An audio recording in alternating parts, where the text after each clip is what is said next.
Last time we spoke about the southern warlords. Yuan Shikai's abuse of power prompted declarations of independence from several southern regions, leading to the Second Revolution of 1913. Despite initial successes, Yuan Shikai's Beiyang army ultimately crushed the uprisings. Dr. Sun Yat-sen, after various setbacks and political maneuvers, founded the Chinese Revolutionary Party, and he later resurrected the Kuomintang. Chiang Kai-shek emerged the significant figure within the KMT, navigating through alliances and conflicts. Meanwhile, the formation of the Chinese Communist Party paralleled these events, driven by figures like Qian Duxiu, Li Daijiao, and later on, Mao Zedong. Concurrently, various regional warlord cliques, including the Yunnan, Guangxi, Guangdong, Sichuan, and Hunan cliques, vied for power, often aligning with or against larger political entities like the KMT or the CCP. We have met all of the warlords now. It's time to tell their story. This episode is the Manchu Restoration of the Pigtail General.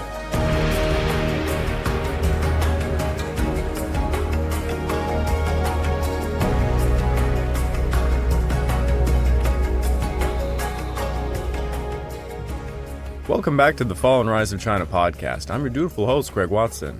But before we begin, I just want to remind you all that this podcast is only made possible through the efforts of Kings and Generals over at YouTube. Perhaps you want to learn a bit more about the history of Asia? Kings and Generals has an assortment of episodes on the history of Asia and so much more, so we'll give them a look over at YouTube.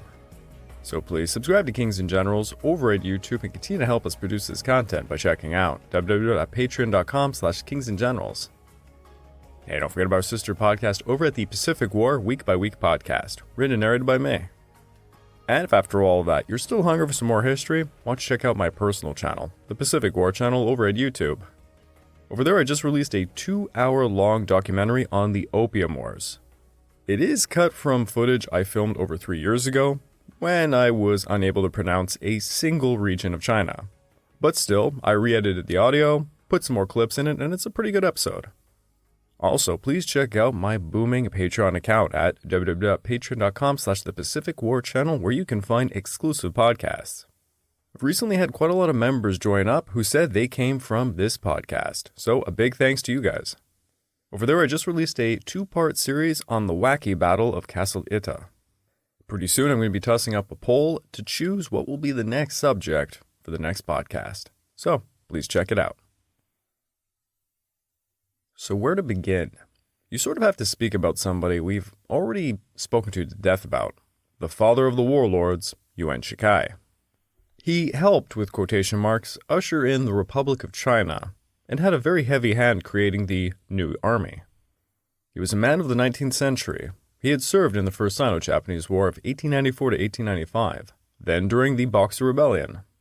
Now, if you remember back during the Boxer Rebellion, when Empress Dowager Cixi began frantically calling for an alliance with the Boxers to fight off the foreigners, Yuan Shikai, like most governors at the time, simply put his head down.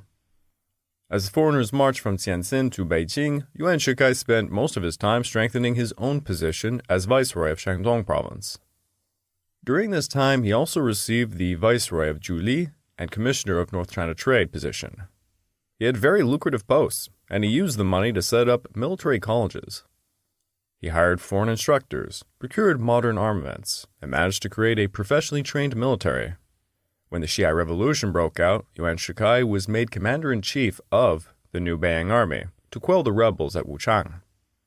Yet Yuan Shikai was not a moron, and he could see where the tides were turning, so he began to plot to take control of a new emerging republic.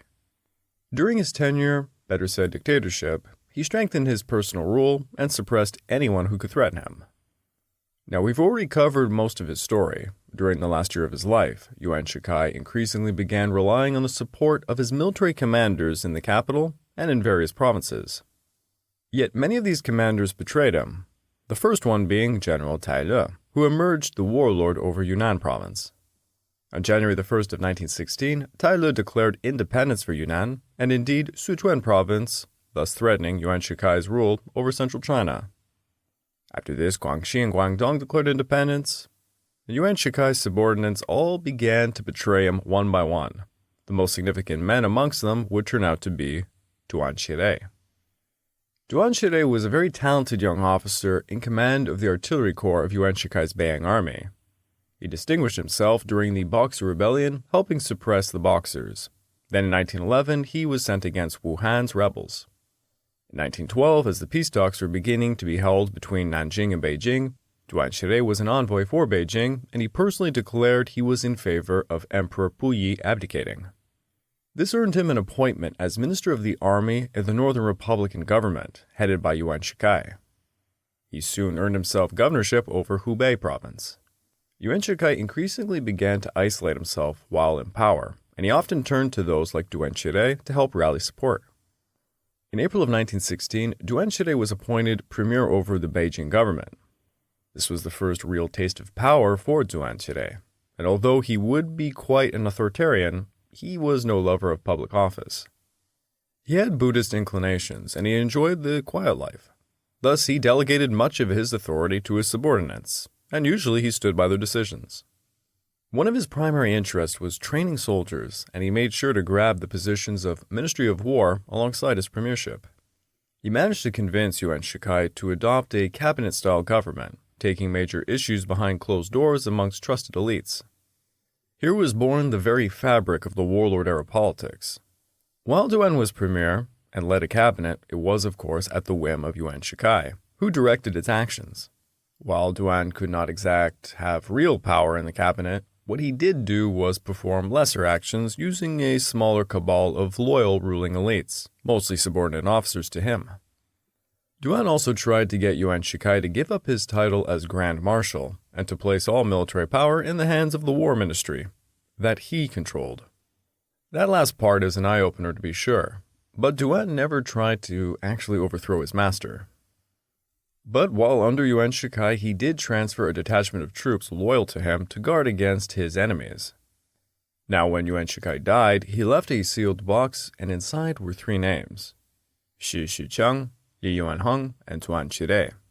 None of the 3 men were eager to take the presidency. Duan was the first to suggest Li take the job. Li was not keen on the idea at all, but it is said Duan coerced him into it. Duan spoke with all of his senior military officers, and they were certainly not pleased with the idea of Li Yuanheng as president, but Duan explained to them it was better to govern in the shadows. Li would be a very useful puppet. He was a southerner, not liked at all by the other northerners, thus he was quite easy to manipulate. Better yet, blame could be cast upon him, and not upon those like Duan Qirui. Yet Duan was very authoritarian and irritated by having to explain his actions to a state council and to the president, who himself was not always content to give his rubber stamp of approval. Thus the easy puppet began to not be so easy. Even worse, Li began taking an interest in military affairs and in relations with other warlords. Duan once in anger exclaimed, "I ask him to sign things and to put his seal on them, not to sit on my head." Regardless, there was a fail-safe system. The President of the Republic was not permitted to put his seal on any measures not already passed by the State Council, which Duan dominated. Now, the entire sealed box thing was certainly not how a president gets elected. Just because Li had automatically become president did not mean he would not have to soon face an election to continue it. Now, before his death, Yuan Shikai had suspended the 1912 Constitution. Prominent members of the southern factions in Guangzhou, such as Liang Xiqiao, demanded the 1912 Constitution be held up accordingly, i.e., that Li face an election. On June the 15th of 1917, the commander of the First Fleet, Admiral Li Tingxin, at this time based in Shanghai, alongside other admirals, declared support for the old constitution being restored, and they threatened to ignore orders from Beijing if it was not reinstated. This snowballed into the formation of a National Protection Army in the southwest. This was seriously bad news for Duan. While there were 3 fleets in China at this time, the First Fleet was the dominant one. Despite protest from other northern warlords, Duan was forced to capitulate. The old constitution would be restored. This was not the only crisis Duan faced at the time. There was also calls for army reduction nationwide. After years of uprisings, rebellions, and regional wars, so many different army groups were established, and it no longer made any sense to anyone. As you can imagine, many of these so-called armies were in fact private warlord armies, and any talk of reduction brought Duan directly in confrontation with other warlords. Of course, Duan wanted to take the opportunity to weaken his enemies, and as such, Duan sought to create a national army consisting of 40 divisions, roughly 10,000 men each, with 20 independent brigades of 5,000 men each, thus a force of about 500,000 or so. Each province was also to supply their local garrisons with 200 battalions nationwide, a battalion being roughly 5,000 men, making a total of about 100,000 provincial troops. This, of course, was based on the very old Qing system. Have provincial armies that did not stray from their respective provinces and a mobile main force. This would not be at all representative of warlord China. But Duan's plan to weaken the South did not seem feasible politically. I mean, if you were a southern warlord, would you just go along with all of that? Duan quickly realized it would be impossible to disarm his enemies, thus he would have to defeat them on the battlefield. Yet in order to do so, he required circumstances, such as provinces refusing to pay taxes to Beijing or claiming independence, legitimate reasons to attack them. Now, in 1917, Duan Qirui was pressured by Entente powers to sever relations with Germany, and better yet, they wanted him to declare war. As we saw in previous episodes, a lot of events unfolded during World War I. Japan invaded Qingdao, then Japan unleashed the 21 Demands, and in 1917, Germany resumed unrestricted U-boat warfare. The United States invited China to join her in formal protest over this issue. On March the 10th, Duan addressed Parliament urging to sever ties to Germany, but Parliament was reluctant. For the Chinese military elite, the idea of declaring war on Germany was very attractive. It could possibly open up foreign subsidies, and perhaps a renegotiation of some unequal treaties with Entente powers. It would turn out this was a very popular stance amongst the civilian population as they overwhelmingly voted for a declaration of war later on. However, discussions on the matter were quite chaotic. While Duan Qirui wished to declare war on Germany, Li Yuanhong did not. After the March 10th declaration, a large series of quarrels began. Duan Qirui, in fury, offered his resignation as premier, while Vice President Fang Guozhang tried desperately to mediate between him and Li Yuanhong. Most of the parliament team, including Liang Qiqiao, worked to alienate Duan Qirui during the process. In a true Yuan Shikai fashion, Duan Qirui attempted to intimidate Parliament into declaring war. Then suddenly in May, an English-language newspaper in Beijing published details of a large loan Duan Qirui had secretly negotiated with the Japanese. It was the infamous Nishihara loans. To the public, this looked like Yuan Shikai's reorganization loan all over again. Li Yuanhong thus got all of Parliament to his side, and he chose to use his new power to dismiss Duan Qirui. Now this was honestly a huge gamble, as Li Yuanhong had no military support of his own. He was betting on the other Beiyang commanders to respect the constitutional president and parliament. Duan Qirui's supporters, as expected, all declared independence of their respected provinces, and they followed Duan Qirui to Tianjin, where he established a new military headquarters. Thus, Duan Qirui and his loyal military governors left Beijing, and they set up shop in Tianjin, gathering forces to soon rebel against Li Yuanhong and to retake the capital by force. Realizing he was really screwed, Li Yuanhong looked for another strongman to defend the capital against Duan Qirui. Li had very few he could turn to in the north. Most of the Beiyang generals were loyal to Duan. Then suddenly out of the blue, General Zhang Xun offered to mediate the conflict between Li and Duan. General Zhang Xun was an eccentric general who had served as a military escort for Empress Dowager Cixi during the Boxer Rebellion, and afterwards he became a Beiyang general in Yuan Shikai's army. He fought on the side of the Qing during 1911, and after the Qing Dynasty fell, he remained loyal to Yuan Shikai. Despite being a general in the New Republic, he refused to cut his Manchu queue, thus earning the nickname the Pigtail General. Why might he still carry his hairstyle like this, you might ask? Well, he was a die-hard Qing loyalist. He had served Yuan Shikai more or less to get back at the revolutionaries that had taken down the Qing Dynasty. Zhang Xun supported Yuan Shikai's emperor phase, and he earned himself a first-class duke title for it. When Duan Qirui expressed his desire to sever ties to Germany, Zhang Xun opposed this. General Zhang Xun had very few allies, as one would guess. There was the leader of the royalist party, Kang Yuan, who had attempted to restore a monarchy politically. And then there was the Japanese. From the Japanese point of view, they wanted someone like Emperor Puyi to be placed back on the Manchu throne, simply because they believed he would be very easy to control. Japanese Prime Minister Masaki Terauchi appointed Japanese Deputy Chief of Military Staff, Tanaka Geichi, and even some Black Dragon members to go over to brush shoulders with those like Zhang Xun, to prod them into restoring the monarchy. Thus, Zhang Xun had some political help and some Japanese funding. One story has it that Zhang Xun went to Duan Qirui in Tianjin first, and he offered to support him if Duan restored the Manchu monarchy. Allegedly, Duan pretended to agree to this. Zhang Xun then discussed matters with Li Yuanheng, and he pressured him to dissolve parliament on June the 13th, stating if he did so, he would help defend Beijing, and Li agreed to allow him to bring his army over. At midnight on June the 30th of 1917, Zhang Xun's army arrived outside Beijing, whereupon Zhang apparently came into the city alone to listen to a play.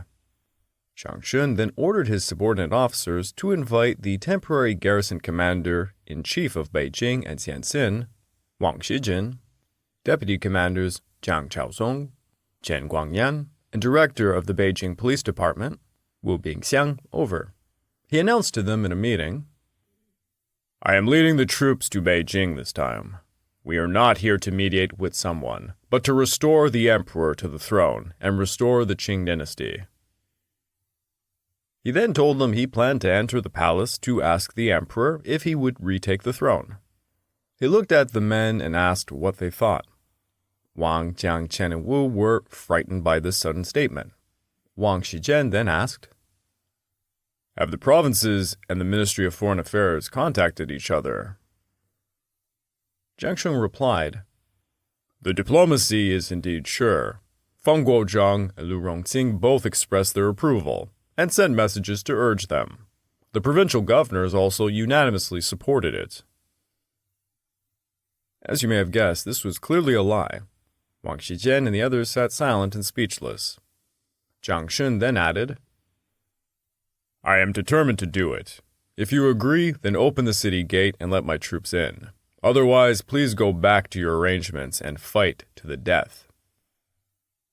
Wang Shizhen and the others looked at each other and did not dare say anything else. To all of them, it seemed to be insane. Zhang Xun went to the gates and he demanded they be opened so his 5,000-man army could enter Beijing.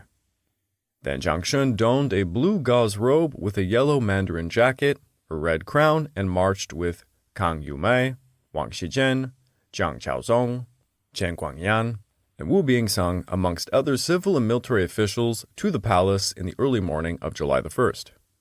At 3 a.m., 12-year-old Puyi met with Zhang Xun and the others. Upon seeing Puyi, Zhang Xun kowtowed 3 times, followed by everybody else. Zhang Xun then asked him to go ahead with a restoration, stating, "5 years ago, Empress Dowager Longyu couldn't bear to let the people suffer for the honor of her surname, so she issued an edict to establish a republic. Unexpectedly, the people would not live in peace. A republic is not in line with our national conditions. Only when the emperor is restored can all the people be saved." Puyi followed Chen Baochen's instructions and said humbly, "I am too young and I have no talent or virtue to take on such a big position." To this, Zhang Xun immediately praised the emperor. "The emperor is wise and a sage, and everyone in the world knows it. In the past, the holy ancestral emperor also practiced Zhou in his early years." Puyi quickly followed Chen Baochen's instructions again and said this, In that case, I will do whatever it takes. So Zhang Xun, Kang Yumei, and the others knelt down on the ground and shouted, "Long live the emperor." Wang Xizheng and the others had no choice but to kneel down and cheer casually. At 4 a.m., Zhang Xun sent Liang Tingyan, an old minister from the Qing Dynasty, to go to the presidential palace with an edict conferring the title of first-class duke for Li Yuanheng, alongside a memorial Kang Yumei wrote, reading, "Li Yuanheng petitioned to return the state affairs." Li Yuanheng was asked to sign it. Li was shocked by all of this, as you can imagine, and he would recall thinking this. "I drove away the wolf Duan Qirui at the front door, but attracted the tiger Zhang Xun at the back door." Li Yuanheng sternly refused, stating, "I hold the position of president. I am entrusted by the people and dare not do such a thing. If the restoration issue is proposed by Zhang Xun alone, I am afraid that China and foreign countries may not recognize it. How can I dare to agree to it privately?" Liang Dingfen threatened, "If you don't agree, you may regret it." Li Yuanheng refused again, prompting Liang Dingfen to leave in anger. The very next day, Li Yuanheng called Vice President Fang Guozhang, who was at that time in Nanjing, to take over as acting president, as he fled for his life to the Japanese embassy district. People within the city scrambled upon hearing the news. The old Huanglong shop that had been out of business for over 5 years at this point returned to business, but they could not meet the demands of citizens scrambling for traditional paper dragon flags. All the old princes, nobles, and such came out of the woodwork, as they were looking to celebrate the restoration in front of the palace, waiting to see the emperor. Apparently, a ton of people scrambled to find Ke wigs and Mandarin jackets. For the vast majority of China, the restoration was met with absolute outrage. Dr. Sun Yat-sen, at that very moment, upon hearing the news over in Shanghai, simply got up and declared a rebellion. Because, of course he did. It's honestly what he did for a living. Dr. Sun Yat-sen then grabbed his colleagues, and they all agreed to rush over to Guangzhou to form a crusade against Zhang Xun. Everyone across China did similar actions. In all major capitals in the south, angry leaders got together to form plans. After Li Yuanheng had fled for his life, he sent a telegram to Duan Qirui begging him to save Beijing. Duan Qirui, who was already organizing a full-blown invasion to seize the capital, for himself of course, probably smiled at this message. Duan Qirui quickly got his Anhui army together, and they marched upon Beijing. Back in Beijing, within 48 hours of the restoration, numerous edicts were proclaimed trying to bolster the Manchu Restoration. As you can imagine, this was all very shocking to the general public. Fang Guozhang in Nanjing publicly opposed the restoration, as Duan Qirui swore a public oath to end the Qing Dynasty again. On July the 5th, Duan's forces stormed the Beijing-Tianjin Railway just 40 kilometers from the capital. That same day, Zhang Xun ordered all those loyal to him to bolster Beijing's defenses. However, he was heavily outnumbered. Just about all the Beiyang troops opposed him. And that was kind of a duh moment. Honestly, this entire event is typically told in a very comedic nature. Fang Guozhang officially took the office of presidency on July the 6th, while still in Nanjing, and by July the 11th, Duan Qirui's army were surrounding Beijing. Within the city, those like Wang Xizheng begged Zhang Xun to surrender, but he refused. On July the 12th, Duan Qirui ordered an aerial bombardment upon the Forbidden City. A French World War I-era Cauldron Type D aircraft piloted by Pan Qizhong and Babadze Du Yuyan launched from a Nanyuan airbase. They dropped 3 bombs over the Forbidden City, killing a single eunuch, but doing little damage whatsoever. There are sources that claim the pilot actually was the principal of the Nanyuan Aviation School, Qing Guoyang, but regardless, this was the first recorded instance of aerial bombardment deployed by the Republican-era Chinese Air Force. Li Yuanheng publicly stated he refused to retake his position as president. The newly restored Manchu court immediately prepared an edict of abdication for Emperor Puyi, but they did not dare proclaim it, lest Zhang Xun or his loyalist forces kill them. Officials of this imperial court managed to secretly negotiate with Duan Qirui's besieging forces, begging them not to assault the capital. Boy, a lot had changed since 1900.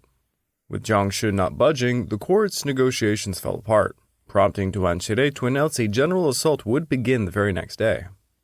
The assault saw Qing loyalists manning the wall of the Temple of Heaven, firing at the invaders, but nearly as soon as the guns began to fire, negotiations were resumed.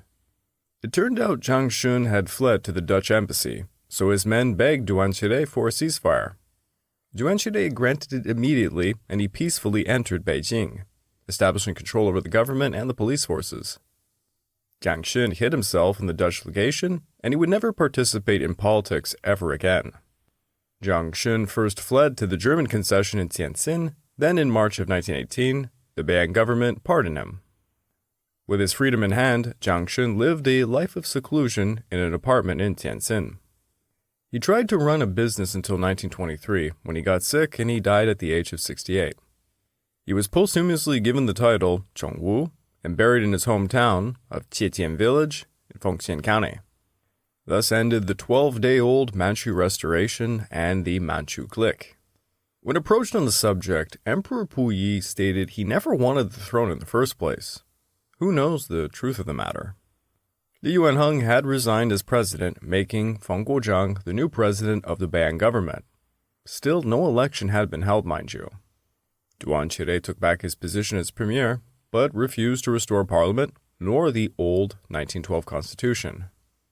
Duan Qirui forced the Beiyang government to declare war on the Central Powers, and he began sending laborers to the Entente Powers alongside a token force to Siberia. Now he was free to use those Nishihara loans uninhibited, building up what would become the dominant army in China, the Anhui Army. Meanwhile, Dr. Sun Yat-sen and countless others began rebellious activity in the south.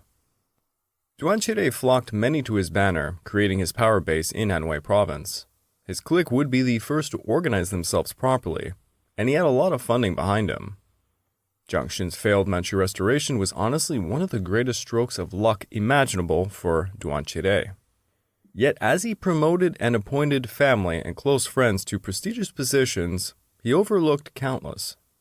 These military officers and civil servants felt slighted by this, and many turned to Feng Guozhang. Feng Guozhang had come back to Beijing to assume the presidency, but not before he had made sure to set up his prodigies as military commanders in Jiangsu, Hubei, and Guangxi provinces. These three provinces formed the basis of strength of his new clique, the Zhuli clique. Thus, two players placed their pieces on the board, and there were many more to come. Duan Qirui and Feng Guozhang both were inspired to unify China in their own image. Wars would be fought against the Southerners, but wars would also be fought in the North. Duan Qirui felt confident he had achieved supremacy, and he could now act against his enemies. But what if his enemies all banded together to beat him? I would like to take this time to remind all of you that this podcast is only made possible through the efforts of Kings and Generals over at YouTube. Please go subscribe to Kings and Generals over at YouTube and continue to help us produce this content by checking out www.patreon.com/kingsandgenerals. Hey, don't forget about our sister podcast over at the Pacific War Week by Week podcast, written and narrated by me. And if after all that you are still hungry for some more history, why don't you check out my personal channel, the Pacific War Channel, over at YouTube. Over there I just released a 2-hour documentary on the Opium Wars, and my god, a lot of you came to watch it because you told me so. So a big thanks to this audience in particular. Also, I had an enormous surge of people joining my Patreon, which can be found at www.patreon.com/thepacificwarchannel. Now with this uptick of this many people, I'm truly thinking about doing some more live content for the patrons. So if that's of interest to you, to do some gaming, some live Q&A, and just, hang out, maybe watch some movies together. I have some interesting Pacific War films maybe you've never seen that we could dabble into. Anyways, go over there and please check it out. There is more than 18 plus exclusive podcasts, and a lot more to come. The Qing loyalist, Zhang Xun, attempted a Manchu restoration, and well, he did restore it for about 12 days. However, Zhang Xun could have no idea what he really ushered in, for his actions had much more dire consequences than he could believe. Duan Qirui was given a golden opportunity to seize more and more power, and he did. Now his Anhui clique was king of the hill, but we all know what happens in that game.